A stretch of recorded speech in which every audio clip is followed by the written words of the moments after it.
Assalamualaikum warahmatullahi wabarakatuh. Salam sejahtera untuk kita semua. Apa kabar Bapak Ibu? Mudah-mudahan dalam keadaan sehat walafiat. Pada kesempatan kali ini saya ingin berbagi pengalaman atau berbagi informasi kepada Bapak Ibu, khususnya yang masih mempunyai anak-anak di tingkat SD, MI, SMP, MTS, tingkat SMA, MA, maupun masih duduk di SMK atau MAK. Dalam video ini saya memberikan judul tentang kiat-kiat orang tua membantu masalah anak saat anak belajar dari rumah atau PDR. Tentu tujuannya adalah agar Bapak Ibu sebagai orang tua memahami kiat-kiat atau cara membantu masalah anak saat anak masih belajar dari rumah. Nah, tentu di sini ada ungkapan pengalaman adalah guru yang baik sebagai salah satu hal yang perlu kita pertimbangkan di dalam membantu masalah anak belajar dari rumah. Bapak Ibu sekalian, ada beberapa masalah yang dihadapi anak dalam belajar dari rumah itu antara lain, pertama, tidak bisa mengerjakan tugas guru tepat waktu sesuai jadwal PDR. Yang kedua, sering melanggar tata tertib sekolah PDR atau daring.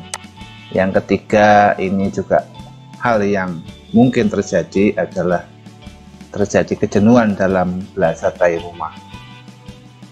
Kemudian kemungkinan penyebab terjadinya masalah tersebut, yang pertama, tidak bisa mengerjakan tugas guru tepat waktu sesuai jadwal itu mungkin penyebabnya adalah kuota atau paket data internetnya habis atau tidak mencukupi, kemudian akses internetnya tidak bagus atau sulit dimengerti, tidak bisa mengerjakan tugas dari Bapak Ibu guru. Kemudian penyebab yang kedua, sering melanggar tata tertib sekolah, itu kemungkinan disebabkan belum tahu tata tertibnya atau lupa kewajiban dalam belajar di rumah, atau mungkin tahu tapi kurang paham. Jadi kemungkinan yang ketiga,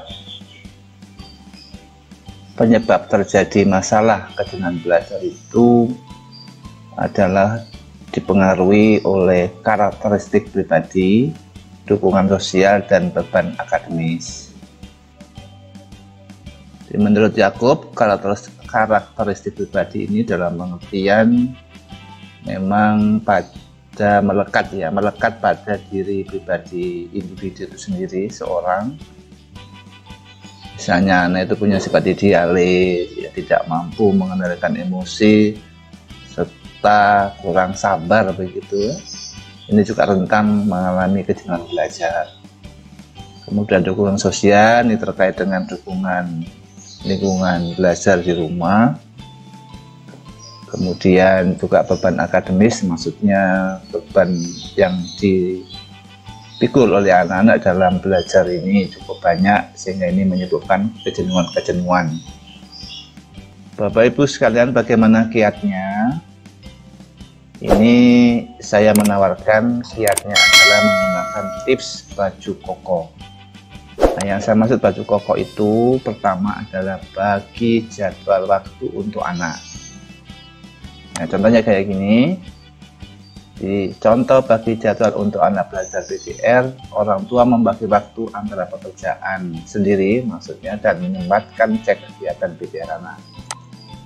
Nah, ini misalnya bulan Agustus, minggu ke-1 misalnya begitu ya, Bapak Ibu misalkan contoh membuat jadwal seperti ini. Nah, ini yang pertama ini adalah jadwal PDR anak. Kemudian nanti sebelah kanannya itu dibuat lagi kolom untuk pengecekan Bapak Ibu. Misalnya untuk hari Senin jam ke pra ya, ini maksudnya jam 6 sampai 6.30 ini sekolah absensinya, ada absen kesiapannya ada pukul 6 hingga 6.30, di checklist sudah misalnya.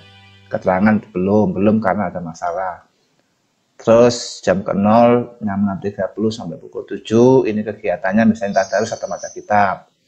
Dicek sudah belum dan seterusnya. Jadi di sini ada kolom-kolom untuk mengecek. Jadi dibagi antara waktu pekerjaan sendiri dengan waktu bisa menyempatkan diri untuk mengecek kegiatan anak-anak belajar di rumah. Ada perhatian. Kemudian yang kedua adalah komunikasi.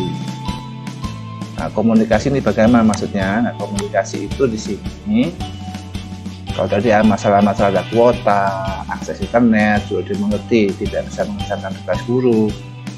Ini bisa komunikasi dengan guru wali kelas, guru mata pelajaran. Nah, kalau belum tahu tata tertib, lupa kewajiban PDR, tahu tapi kurang paham, ini juga bisa menanyakan. Ada di sekolah itu ada kepala sekolah, ada wakil kepala sekolah, ada staf. Jadi ada komunikasi dengan pihak sekolah. Kemudian tadi yang ketiga adalah konsultasi dengan siapa. Nah, konsultasi di sini Bapak Ibu sekalian, tadi kata dengan karakteristik pribadi, dukungan sosial, beban akademis, dan begitu saja anak-anak menjadi jenuh tadi ya, males belajar, males ibadah, mungkin agak stres tanda kutip ya. Nah ini ada sarana untuk konsultasi. Kalau secara formal di sekolah ada guru pendidikan agama, ada guru bimbingan dan konseling atau TK. Kemudian di lingkungan ada tokoh agama, ada tokoh masyarakat. Jadi ini konsultasi bila mana masalah kejenuhan belajar yang disebabkan oleh 3 faktor ini Bapak Ibu tidak bisa mengatasi. Nah, tentu yang diharapkan bisa mengatasi sendiri ya. Nah, mudah-mudahan dengan konsep atau tawaran saya tadi dengan tips baju koko ini mudah-mudahan bisa. Nah, jadi baju koko ini singkatan ini mudah-mudahan bisa mewujudkan prestasi belajar putra putri Bapak Ibu. Terima kasih Bapak Ibu sekalian, semoga sukses membantu anak dengan tips baju koko. Assalamualaikum warahmatullahi wabarakatuh.